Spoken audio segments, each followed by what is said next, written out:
asalaamaaleykum waa groupe SM Info International nuyu naa leen baax di leen ziar di leen jox seen wàccuwaay baax a baax di leen ñaanal jàmm di ko sàkku si yéen di leen baalaax di leen baalaax donc di nuyu waa groupe bi yëpp di leen ziar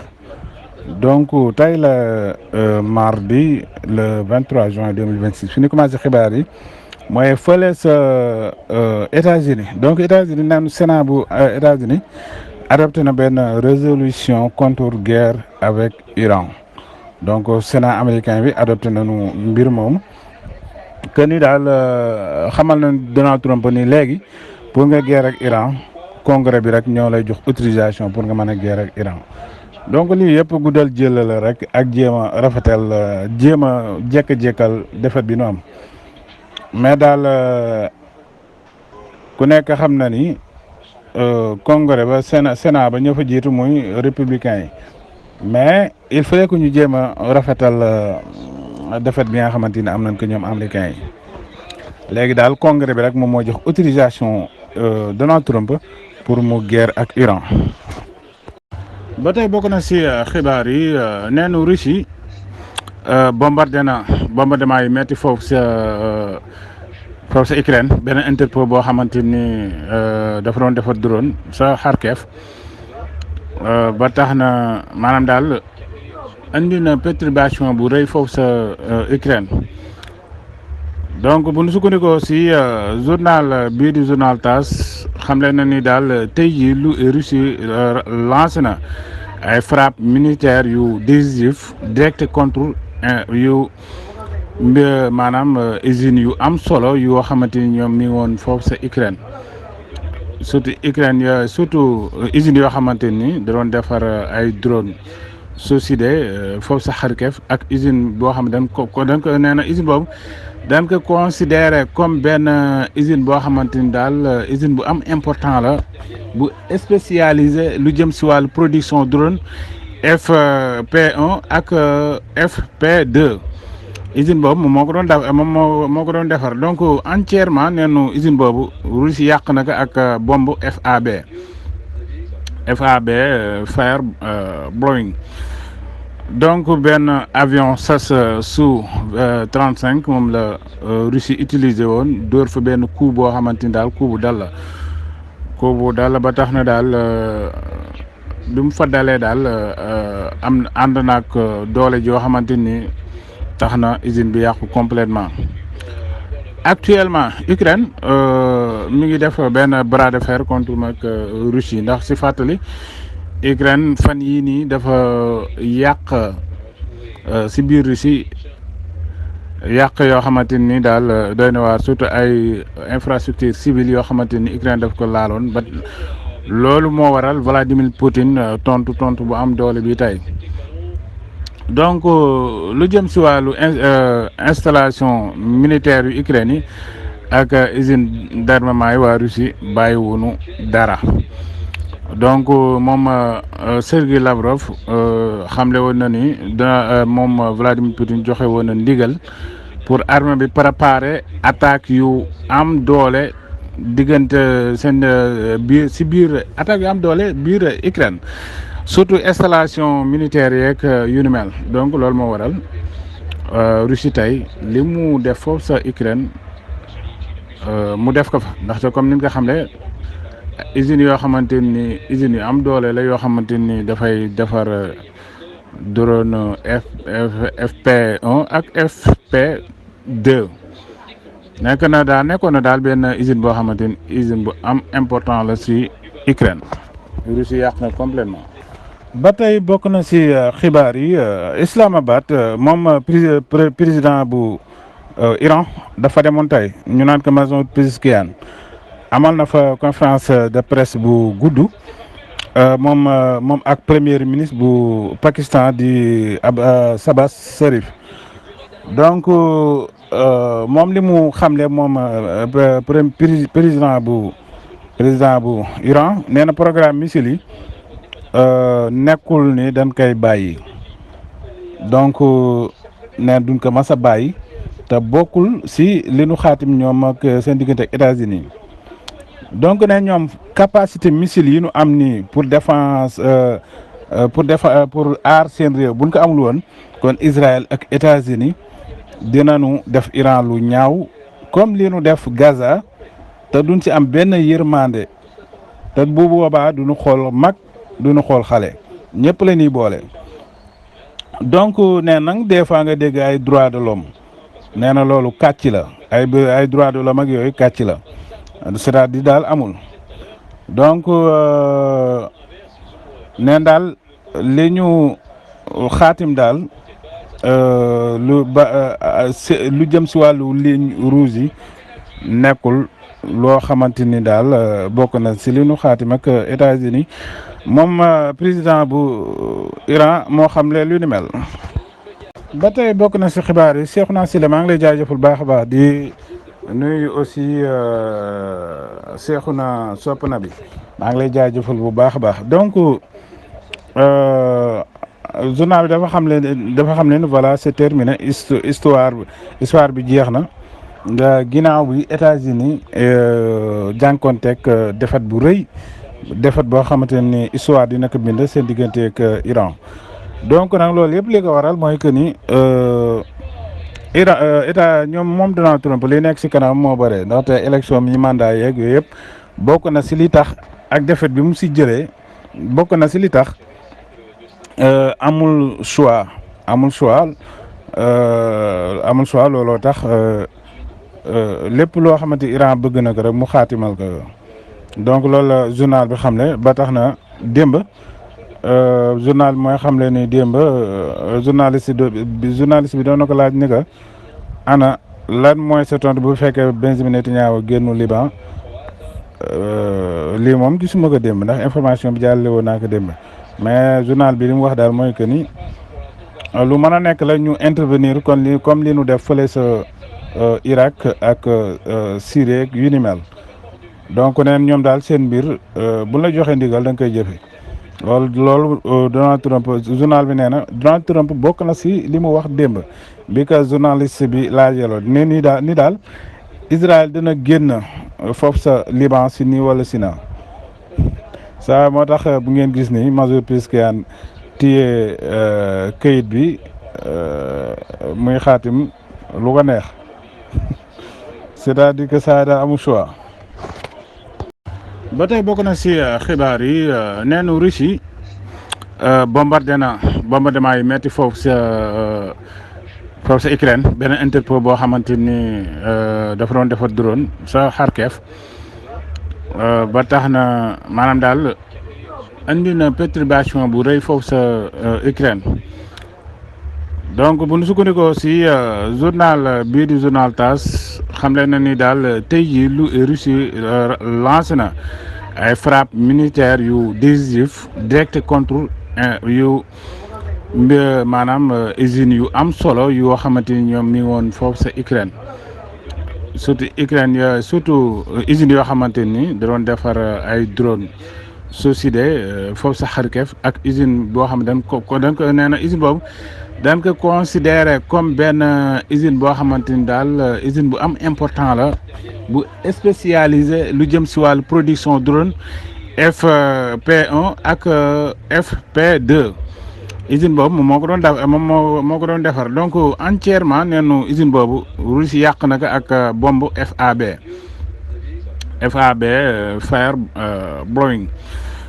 donc benn avion SAS Su-35 moom la Russie utilisé woon dóor fa benn coup boo xamante ni daal coup bu dal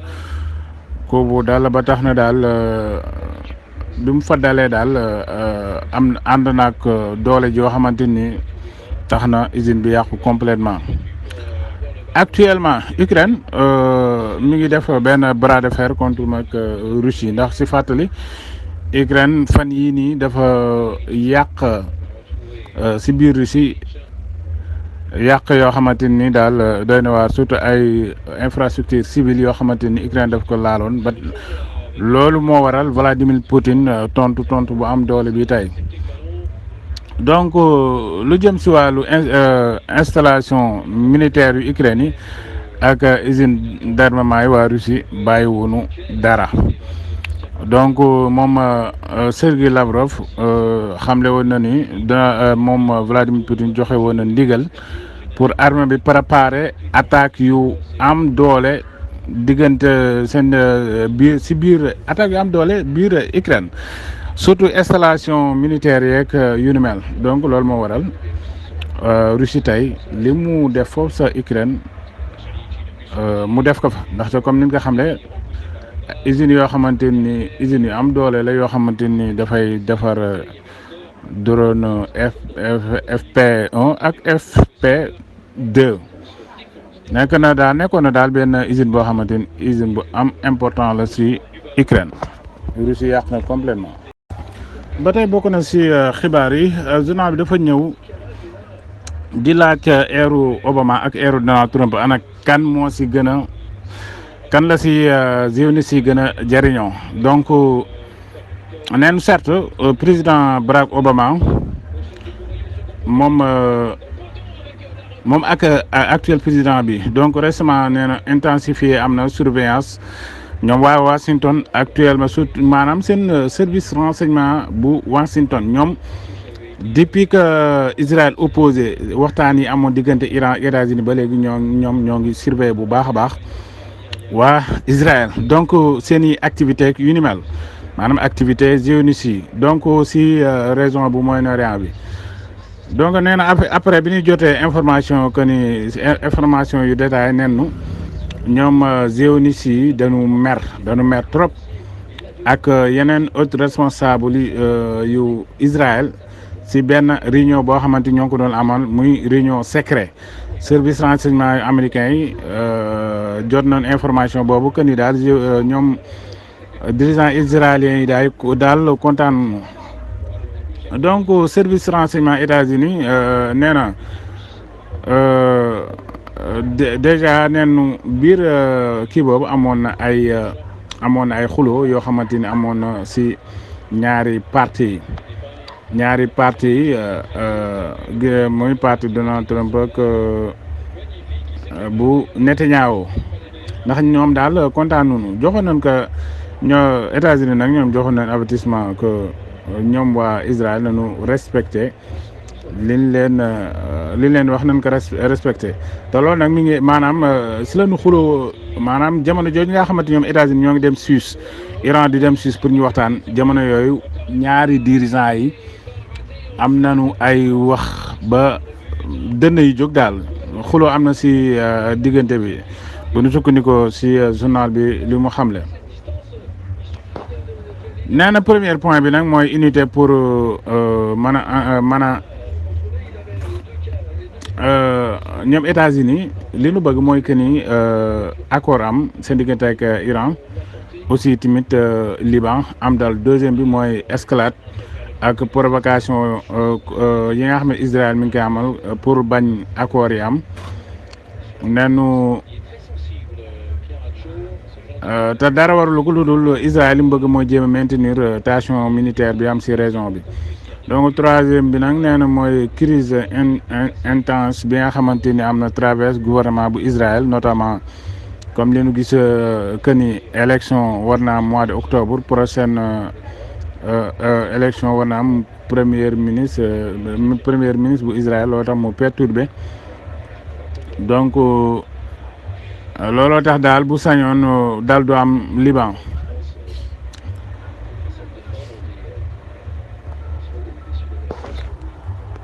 ba tey bokk na si xibaar yi journal bi dafa xam ne ni lii du waxu ministre mais waxu criminel la criminel de guerre la moom itam benn xafir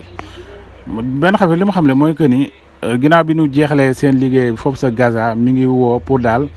ñu amal génocide foofu sa Liban donc neen daal Liban dañ ko war a taal complètement donc nee na armée Israël bi dafa dañ ko maanaam daal dañ war a déplacer foofu sa Liban mën a jeexal liggéey bi benn yoon donc gouvernement extrémiste bii di benn xafir loolu la xam ne nee na daal liggéey bi nga xamante jeexal nañ ko Gaza normalement di moom lañ war a yóbbu fële sa Liban taal Liban complètement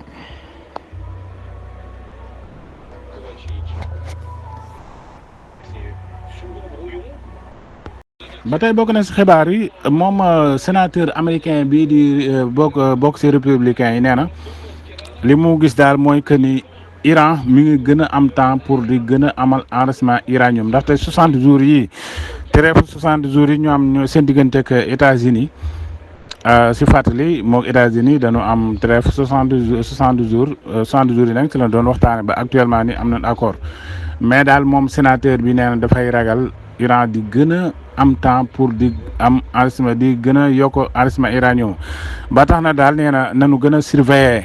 Iran pour mu bañ a yokk enrichissement uranium donc nee na Iran du def lu dul di gën a jàppale groupe armé yi mu am si région bi nee na ayatullah yi nag seetul maanaam lenn kese la bëgg muy que ni am arme nucléaire te boo amee arme nucléaire li mu bëgg mooy utiliser ko contre États-Unis te nee na loolu menace sérieuse pour États-Unis donc lii moom israélien ñoo ko daan wax ay ñi ñëpp moom bu la waxee ne israélien la waru bett kenn mais daal moom nee na menace la pour États-Unis yow waxoo Israël naan États-Unis ba tey bokk na si xibaar yi si groupe SM Info International Raphaël Grossi moom mooy directeur général bu agence internationale énergie atomique OIA dafa déclaré si tey ji si talaata ji si benn chaîne télévision japonais bi ñu naan NHK nee na daal installation nucléaire yu Iran yi bel et bien si lieu boobu États-Unis frappé fa la nekkoon neen nag plutôt que dinañ def le tout pour daal principalement ñoom ñu mën a localiser wala vérifier stock uranium bu Iran mooy enrichissement uranium bu bii nga xamante ne nii moom la Iran doon defar nee na moom la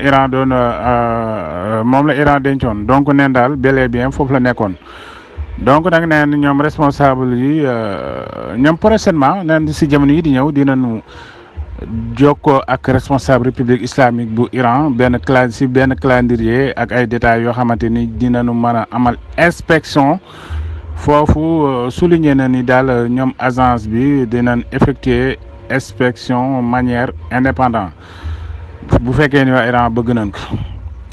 ni supervision ni assistance intérieure maanaam daal du ñu àgg si biir xam Iran fii la toll si wàllu uranium wala Iran matal na wala matalul nee na ñoom daal bëgg nañ fa dem mais buñ fa demee daal manière indépendante lañ fay demee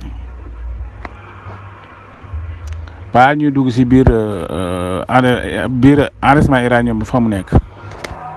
bon jamono jooju nga xamante ñoom américain ñoo ngi négocier sànq détails yi dëgg-dëgg indiwuma ko lu jëm si wàllu mooy Sénat américain majorité bi journal bi dafa xam ne leen ni majorité maanaam ñi ëpp si républicain ñoom voté nañu si talaata ji ba loi bi nga xamante ni daal mooy arrêté action militaire yi Donald Trump di am contre Iran donc bu ñu sukkandiku journal Reuters nee na 50 sénateurs ñoo voté contre 48 voté pour adopter résolution boobu donc daal pour ñu arrêter opération militaire bi nga xamante ni doon na kaamal donc nee na encore xamuñu nag lan la war mën a infecté si conflit bi mais daal pour le moment administration Trump bi ñoom ñoo ngi waxtaan ak ñoo ngi waxtaan benn accord de paix pour seen diggante ak république islamique bu Iran bu nu sukkandikoo si benn source nee daal ñoo ngi waxtaan pour am accord total am na kii yu bëri nag jot nañ si nangu mais daal ba si républicains yi ñoom am nañu voté contre Donald Trump lii mu nekk. ba tey Donald Trump nee na li mu bëgg mooy que ni da assuré pour toujours Trump annoncé na benn production missile si usine bi nekk fële sa Ford ak GM nee na li mu fa bëgg daal muy benn usine boo xamante ni dafay defar missile donc mi ngi ko xamale si benn conférence de presse si bureau Oval le 22 juin bi la ko xamle moom locataire Maison Blanche bi. annoncé ni daal dafa bëgg convertir benn site construction automobile Amérique loolu la xamle woon le 21 juin bi loolu la xamle woon mais actuellement nii nee na usine boobu production missile lay doon missile Patriot ak Tomahawk kon c'est-à-dire que Trump am na lu muy préparé waat moom daal loolu instant changé na abi si usines yi yooyu mu ñaari usines yooyu mu defaroon pour automobile la déclaré woon mais léegi nee na usine bi dafa li muy produit mooy missile anti aérien ak Patriot ak Tomahawk. ba tey bokk na si xibaar yi ñu dikk tuuti rek si suñu mbokku Ghanéen yi ñoom dañu gouvernement bi dafa suspendre bépp autorisation porte arme foofu sa maanaam nga yor ay pistolet wala arme bu mënta doon nga koy yore léegi tere nañ ko nenu léegi tere nañu mesure boobu daal gouvernement bi jël na ko kon ni daal mayatuñu kenn mu yor arme donc contrôle bi actuellement nii am na teg nañ benn nouveau contrôle boo xamante ni daal képp koo xam gis nañ ko ak arme di ngeen ko nangu donc léegi yëpp nag li ko waral mooy que ni pour daal doomu Ghanéen yi nekk seen maanaam daal mën a nekk seen conscience tranquille donc autorités yi neen donc ñoo ngi assurer sentimental Ghanéen yi ba pour mu gën a baax donc loolu la gouvernement bi xamle neen situation bi actuellement nii nekkul benn danger boo xamante ni daal nekkul danger boo xamante ni am na biir Ghana ba tax nag ñu bëri léegi dañu seetlu foofu sa Ghana ñu bëri dañu yor dañuy porter arme ba tax na léegi dinañ gën a renforcer contrôle bi ñoom armée bi pour daal loolu mën a dakk ñi porte arme ñi yore ay arme te gouvernement bi autorisé ko woon léegi nag neen suspendre nañ ko maytuñu kenn muy yor arme nga koy doxantoo wala nga yor ko sa biir kër. ba tey bokk na si xibaar yi délégation taliban yi ñoom dañu duggoon Europe surtout nag fële sa Belgique tey si talaata ji pour daal ñu rapatrier réfugiés afghans yi nga xamante ñoo nekk foofu ñoom dañ doon demander pour daal ñu indiwaat leen seen réew di Afghanistan mais dañ leen rejeté. donc commission européenne yi ñoom permettre wuñu pour négocier ak Belgique malgré que gouvernement taliban yi ñoom waa Union européenne reconnaître leen comme que état ñoom dañ leen reconnaître comme terroriste même Russie daal si àdduna bi moo leen reconnaître comme état moom Russie ak seen yéen dëkkandoo yi moo tax guerru kii bi mu commencé guerru Iran bi mu commencé ñoom yëkkati woon nañ seen kàddu di wane seen jàppale ak waa Iran mais comme zionistes yi ñoom ay kii lañu comme ñoom daal jaxase ñoo si gën a gaaw ñu fàttali leen li leen iranien yi defoon jamonoy Afghanistan looloo tax ñoom ñu mujj rocceeku waat delluwaat ginnaaw ndànk donc ñoom nag li nu am doon bëgg amal fële sa Belgique bala ne ONG yoo xamante ni critiqué nañu critiqué nañu gouvernement bu Belgique le fait que mu toog ak ñoom réunion di waxu rapatrier seen doomu afghan yooyu nga xamante ñoo ngi seen réew. donc Afghanistan nag ñi nekk à exil maanaam ñi nekk bitim réew ñu si ëpp ay chrétien lañu ña fa nekkoon chrétien ñu si bëri daal actuellement nii ñoo ngi bitim réew ndaxte ku nekk xam na ni foofu islam moo fay dox mais daal ñoom ONG yi neenu waa Belgique war ñu toog ak ñoom ndaxte ñii dañ leen jàppe comme ay nit ñoo xamante ni ay terroristes lañu kon war ñu toog ak ñoom. ba tey bokk na si xibaar yi ne Israël dafa xam ne ni éliminé na scientifique Iran bi mois de mars mooy ñaar ñi ngeen di gis ni neen mois de mars 2026 bi si la leen éliminé ñu naan ko Mohamed Ali Houdbas ak Mohamed Reza ñoom ñoo ngi doon liggéey lu jëm si wàllu projet électromagnétique secret bu ñu sukkandikoo si canal 12 loolu la xamle. loolu la xam ne donc neenu doo chercheurs yi ñoom ñoo ngi doon développé Iran lu jëm si wàllu arme produit électromagnétique ak haute fréquence capable perturber système électronique ak militaire ak radar ak drone ak communication lu jëm si aussi tamit lu jëm si wàllu indigent de courant si ak lu jëm si wàllu technologie yu bare daal ñoom ñaar ñi dañ si doon liggéey donc ñoom aussi tamit dañ doon defar bombe cyber électrotélonique mais non nucléaire ñoom nag neen dañ leen neutraliser si benn infrastructure électronique nee na sans détruire bâtiment bi mais dañ leen fa faat aussi tamit nee na ban leen di faat rey ni benn civil loolu canal 12 bu Israël xamle mais Iran moom genre scientifique yi ñu bëri la si formé boo gisee xale yooyu ñu doon wax naan dañ leen faat ak yooyu xale yooyu ñu si bëre Iran si ñooñu lay tàggat ba bu nu màggee ay kàngam lañuy doon lu jëm si wàllu militaire ak wàllu defar drone ak defar missile ak yu ni mel bu nekkee xale lañ leen di commencé tàggat si yu mel noonu. ba tey bokk na si xibaar yi ñoom waa Russie neenu ginnaaw bi Zelensky amalee menace contre Biélorussie ba tax na nee na ñoom waa OTAN ñoo ngi amal foofu entraînement donc Vladimir Poutine dafa joxe ndigal pour bombardier stratégique bu russe bii di Tu-160 di porter missile infecteur donc nee na mi ngi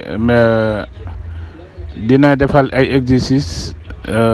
si demi-journée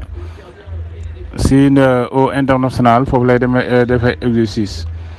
donc mi ngi amal moom day amal mission foofu moom bombardier lourde bi ñu gën ko xamee si Black Jack